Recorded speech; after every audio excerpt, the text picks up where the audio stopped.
오늘은 신명기 12장 말씀을 통해서 우리가 하나님의 말씀을 함께 나누도록 하겠습니다.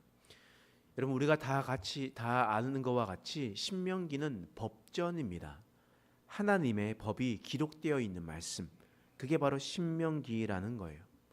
그러면 하나님께서 왜 갑자기 이스라엘 백성들에게 법을 주셨을까? 우리는 그것을 잘 생각해야 됩니다. 하나님께서 주신 법을 주신 이유는 오늘 말씀 1절 말씀에 이렇게 기록하고 있습니다. 함께 읽어보겠습니다. 시작. 내 조상의 하나님 여호와께서 내게 주셔서 차지하게 하신 땅에서 너희가 평생에 지켜 행할 규례와 법도는 이러하니라. 지금 하나님께서 법을 주신 것은 바로 내게 주셔서 차지하게 될 땅에 가게 될 텐데, 그 차지하게 가게 될 땅에 갔었을 때는 너희는 꼭 이 법도를 지켜라 라고 하나님께서 말씀하셨습니다. 다시 말해서 내가 가나안 땅에 너희가 들어가면 너희가 마음대로 너희가 하고 싶은 대로 사는 것이 아니다. 그 백성들 민족들이 사는 대로 사는 것이 아니다. 너희는 그 땅에서 나의 법도 나의 명령을 지키며 살아가라라고 분명하게 말씀하셨습니다. 왜 그랬을까요? 가나안 땅이 어떻게 살았을까? 8절 말씀에 이렇게 기록되어 있습니다. 함께 읽어보겠습니다. 시작. 우리가 오늘 여기에서는 각기 소견대로 하였거니와 너희가 거기에서는 그렇게 하지 말지니라. 지금 이스라엘 백성들은요, 이집트 땅에서 자신이 마음대로 살아갔습니다. 자신이 하고 싶은 대로 살아갔습니다. 그리고 가나안 땅에 있는 사람들도 하나님의 법이 아니고 자신이 마음대로 살아갔습니다. 그러니 그 땅에 죄악이 가득 차게 되었습니다. 또 하나님의 심판이 있었지 않습니까?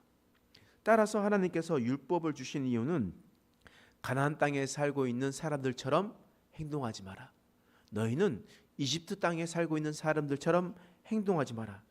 그렇게 살아가지 말고 오직 하나님의 법대로, 하나님께서 지켜주신 그 명령대로 살아가라 말씀하셨습니다. 왜냐하면 하나님께서 정확하게 이렇게 살아가라 라고 말씀하지 않는다면 그 이집트에 있었던 사람들을 보면서 똑같이 살아가고 또 가나안 땅에 있는 사람들을 보면서 또 똑같이 그렇게 살아가기 때문이었습니다. 가나안 땅과 이집트에 있는 사람들의 삶의 모습에는 별반 차이가 없겠지만 가장 심각한 문제는 바로 종교 문제였지 않습니까? 이집트 땅에는 수많은 신들을 섬겼고 또한 가나안 땅에서는 바알과 아세라 신을 섬기며 살아가게 되었습니다. 그렇게 있었을 때 하나님은 이집트 땅을 어떻게 했습니까? 하나님께서 가나안 땅을 어떻게 했습니까? 그렇게 살아가는 사람들을 하나님께서 심판하지 않았습니까? 그래서 하나님께서 이스라엘 백성들에게 너희는 들어가서 꼭 나의 법도대로 나의 명령대로 살아가라 라고 명령하셨습니다. 이 가나안 땅에 있었던 사람들이 어떻게 살아갔냐? 오늘 2절과 3절 말씀 읽어보겠습니다. 시작. 너희가 쫓아낼 민족들이 그들의 신들을 섬기는 곳은 높은 산이든지 작은 산이든지 푸른 나무 아래든지를 막론하고 그 모든 곳을 너희가 마땅히 파멸하며 그 제단을 헐며 주상을 깨트리며 아세라상을 불사르고 그 조각한 신상들 찍어 그 이름을 그곳에서 멸하라. 지금 가나안 땅에 살고 있었던 사람들은요, 어디든 상관없이 다른 신들을 섬기며 살아가고 있었습니다. 높은 산이든지 작은 산이든지 푸른 나무든지 상관없이 제단을 쌓고 살아가고 있었다는 거예요. 여러분, 저는 시골 동네에 살았고 바닷가 동네에 살았기 때문에 사실 이것을 너무나 근접하게 접하고 있었습니다. 어느 큰 바위 밑에 가면요, 그 바위 밑에 초를 놔두다든지 음식을 놔두고 있습니다. 새끼를 꼬아놓고 있고요. 또 큰 나무 밑에 가면 또 마찬가지로 있습니다. 산에 올라가도 조그마한 굴이 있으면 그 굴에 또 그런 모습들이 있었던 것을 저는 어렸을 때부터 보았습니다. 여러분, 우리는 늘 가까이 어렸을 때부터 우리는 옛날부터 샤머니즘에 있었던 우리나라 아니겠습니까? 마찬가지였습니다. 가나안 민족들도 어디를 가든지 바알과 아세라를 섬기며 그렇게 살아가고 있었던 것이었습니다. 그렇기 때문에 그곳에 있었던 대로 그곳에 있는 종교대로 살아가지 말고 그곳을 다 찍어 멸하고 없애버리고 조각들을 깨뜨리고 바로 오직 여호와 하나님만을 섬기라라고 하나님께서 말씀하셨습니다. 그래서 오늘 11절 말씀에 이렇게 기록되어 있죠. 읽겠습니다. 시작. 너희는 너희의 하나님 여호와께서 자기의 이름을 두시려고 택하실 그곳으로 내가 명령하는 것을 모두 가지고 갈지니 곧 너희의 번제와 너희의 희생과 너희의 11조와 너희의 손의 거제와 너희가 여호와께서 원하시는 모든 아름다운 소원물을 가져가고. 오늘 12장에 나와 있는 말씀 중에 가장 많이 반복되어 있는 말씀이 뭐냐면 여호와께서 자기의 이름을 두시려고 택하실 그곳으로 가라. 택하실 그곳으로 가서, 이것이 바로 신명기의 중심적인 말씀이기도 하고 오늘 본문 말씀 신명기 12장에 있는 중심적인 문장이기도 합니다. 자기 이름을 두시려고 택하실 그곳. 다시 말하면 하나님께서는요, 아무 곳에서나 제사를 드리지 말라고 하는 겁니다. 아무 곳에서나 제사를 드리지 말고 오직 하나님께서 명령하신 곳, 하나님께서 택하신 곳, 그곳에서 나아가서 제사를 드리려 하라고 하나님께서 말씀했다는 겁니다. 여러분, 지금도 우리가 보면 수많은 예배 처소 우리가 있는데요. 어렸을 때와 같이 돌 밑이라든지 산이라든지 그런 곳에서 우리가 예배를 드릴 수 있습니까? 없습니까? 지금에서야 우리가 하나님 앞에 예배 드리는 방식이 다르고 이곳에서 하나님을 예배합니다라고 해서 우리가 해서 상관이 없을 수 있습니다. 그런데요, 우리가 이 시대에 있었던 사람들의 제사 제도는 거의 비슷했습니다. 거의 비슷했어요. 짐승을 잡고 이를 잡아서 피의 제사를 드리는 것은 어떻게 보면 비슷한 제사였습니다. 그런데 우리가 생각했었을 때 하나님께서 택하신 곳에서 제사를 드리지 않고 다른 곳에서 제사를 드리면 어떻게 되겠습니까? 예배의 형식, 제사의 형식이 비슷하기 때문에 그곳에서 제사를 하나님께 드린다고 하지만 그 제사는 점점 하나님께 드리는 것이 아니라 다른 신들에게 드리는 제사가 될 것입니다. 또한 그곳은 더욱더 타락적이고 성적인 곳이기 때문에 더 사람들이 마음이 쏟을 수밖에 없는 그런 제사들이었다라는 거예요. 따라서 하나님께서 명령하신 그곳에서 제사를 드리지 않고 너희가 다른 곳에서 제사를 드리면 너희는 여호와 하나님의 신앙을 잃어버릴 것이다. 너희의 마음이 하얀 순백의 모습이 아니라 검은 모습과 섞여져서 회색지대의 삶을 살아가게 될 것이다. 너희는 이것도 아니고 저것도, 덥든지 차갑든지 해야 되는데 너희는 그 아무것도 아닌 삶을 너희는 살아가게 될 것이다. 하나님께서 말씀하셨던 겁니다. 그래서 하나님께서 명령하신 것은 바로 한 곳에서 제사를 드리려고 했던 겁니다. 한 곳에서. 여러분, 한나가 기도했었던 거 알고 계시죠? 한나가 하나님 앞에 자신의 임신하지 못함을 기도하는 곳은 어디였냐면 실로였습니다. 왜 실로에서 하나님께 나아가서 기도했냐? 그곳에 하나님의 법궤가 있었습니다. 여호수아 정복 전쟁을 하고 난 다음에 하나님의 법궤를 어디에 두었냐? 실로에 두었거든요. 그 실로를 두었기 때문에 그 다음부터 사사기의 내용이 바로 실로에서 이야기가 시작이 되는 겁니다. 그래서 실로에서 하나님께 기도했어요. 후에 그 실로에 있었던 법궤가 다윗을 통해서 어디로 왔습니까? 예루살렘에 왔거든요. 그 예루살렘 법궤를 예루살렘에 올라오죠. 그래서 베레스 우사 사건 이후에 바로 이 예루살렘의 법궤가 옮겨지게 됩니다. 그리고 다윗의 아들 솔로몬을 통해서 어떻게 됩니까? 성전이 지어지게 되죠.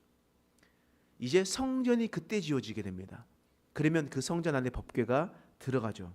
그렇다면 그 솔로몬 이후 시대 때부터 여호와께서 택하신 곳은 어디입니까? 예루살렘 성전이었거든요. 예루살렘 성전에서 하나님 앞에 제사를 드려라. 그래서 신명기에 나와 있는 법도대로, 레위기에 나와 있는 법도대로 너희는 그 법을 지키며 살아가라 라고 말씀하셨습니다. 그런데 예루살렘 성전에서 제사를 드리지 않고 다른 신당에서 제사를 드리면 어떻게 되겠습니까? 예루살렘이 있고 그 맞은편에는 감람산이 있거든요. 그 옆에 주변에 골짜기가 있고 그 옆에 산들이 있습니다. 그 산들에 많은 신상들이 있었습니다. 그리고 많은 그런 제사를 드리는 그런 곳이 있었다는, 신당들이 있었다는 거예요. 그래서 다른 신을 섬기지 말고 오직 여호와 하나님께서 명령하신 이곳에 나와서 제사를 드려라 라고 말씀하셨습니다. 이는 하나님에 대한, 여호와 하나님에 대한 신앙의 정통성을 지키기 위함이었습니다. 여러분, 솔로몬의 아들이 르호보암이었습니다. 이 르호보암 때 어떤 일이 있었느냐? 남과 북이 나누어지게 되었습니다. 나누어지게 됐을 때 남쪽 예루살렘을 중심으로 해서 남유다였었던 솔로몬의 아들 르호보암이 통치했습니다. 그리고 북이스라엘에는 누가 통치했냐? 여로보암이 통치하게 되었습니다. 근데 여로보암이 생각해 보니까 우리가 율법대로 가면 이 북이스라엘의 사람들이 남유다 예루살렘에 가서 제사를 드려야 되거든요. 그러니까 자기가 싫은 겁니다. 혹 그 사람들이 계속 남유다를 왕래하다가 자신을 배신하고 자신의 북이스라엘이 이제 나누어지기가 또다시 남유다로 편승될까 봐 두려워했던 거예요. 그래서 여로보암이 했었던 행동은 무엇이었냐면 바로 베델과 북쪽의 단에 여호와를 위한 제단을 쌓게 되었던 겁니다. 이는 자신의 입으로는 여호와를 위한 제단이라고 이야기를 했습니다. 그러나 그 마음속 중심을 보시는 하나님은 그 제단은 여호와를 위한 제단입니까? 여로보암을 위한 제단입니까? 당연히 여로보암을 위한 제단이죠. 왜냐하면 하나님의 명령이 무엇이었습니까? 하나님을 위한 것이라면 하나님께서 택하신 그곳으로 가서 제사를 드리는 것이 하나님을 위한 것이었죠. 때문에 하나님은 수많은 선지자들을 통해서 바로 이 베델에 있었던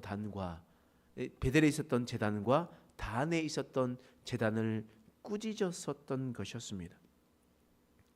꾸짖고 있었습니다. 여러분, 그리고 북이스라엘에 있었던 내용들을 우리가 열왕기 상하의 말씀을 살펴보면요, 여로보암의 죄악을 떠나지 아니하였다라고 얘기했었던 것은 바로 한 곳에서 제사를 드리라는 하나님의 명령을 어긴 채 너희는 계속해서 베델과 단에서 너희는 제사를 드렸다. 이는 하나님의 명령을 어긴 것이다. 신명기에 나와 있었던 하나님의 율법을 어긴 것이다. 너희는 하나님의 법을 어기지 말고 돌이키라 라고 하나님께서 말씀하고 있는 겁니다. 여러분, 오늘 신명기 12장에 있는 말씀은 신명기에서도 가장 중심적인 되는 그런 구절입니다. 말씀이에요. 택하신 그곳, 하나님께서 명령하신 그곳에서 너희는 하나님의 명령을 지켜 살아가라. 다른 것과 타협하지 마라 라고 살아가고 있습니다. 여러분, 오늘 이 시대에도 우리가 하나님 앞에 예배를 드릴 때요, 우리는 하나님 앞에 나와서 예배를 드려야 됩니다. 중심되는 것이 하나님에 대해야 돼요. 그런데 우리의 모습이 자꾸 달라지게 됩니다. 뭐와 연결되냐? 재물과 연결되고요, 권력과 연결되고요, 주위에 있었던 관계들과 연결되고, 수많은 연결되는 것들을 통해서 오직 택하신 곳에서 하나님을 제사하고 이렇게 살아가야 되는데, 우리의 마음이 택하신 그곳에 있지 않고 다른 곳에 있다는 것을 우리는 기억해야 됩니다. 하나님의 명령은, 우리의 중심을 보시는 하나님의 마음은 우리의 마음이 바로 택하신 그곳에 있기를 원합니다. 근데 예배하는 자리에서 우리의 마음이 이곳에 있지 않고 하나님께 있지 않고 다른 곳에 있다면 이미 우리는 신명기의 법을 어기고 있다라는 것을 여러분 기억하시기 바랍니다. 그래서 우리의 중심을 보시는 하나님 앞에 우리의 마음을 쏟고 오직 하나님 앞에 나아가는 저와 여러분 되시길 간절히 축원합니다. 기도하겠습니다. 하나님, 오늘 말씀을 통해서 우리를 깨닫게 하시니 감사합니다. 하나님은 택하신 곳에서 예배하라 라고 말씀하셨습니다. 부르신 곳에서 예배하라 말씀하셨습니다. 하나님, 우리의 마음이 부르신 그곳에 있기를 원합니다. 하나님께서 말씀하신 대로 택하신 그곳에 우리가 있기를 원합니다. 혹 우리가 다른 곳에 마음을 더 두고 다른 곳에 더 정신이 있다면 우리가 다시 돌이켜 하나님 앞에 나아가는 인생 되게 하여 주시옵소서. 감사드리며 예수님의 이름으로 간절히 기도드립니다. 아멘.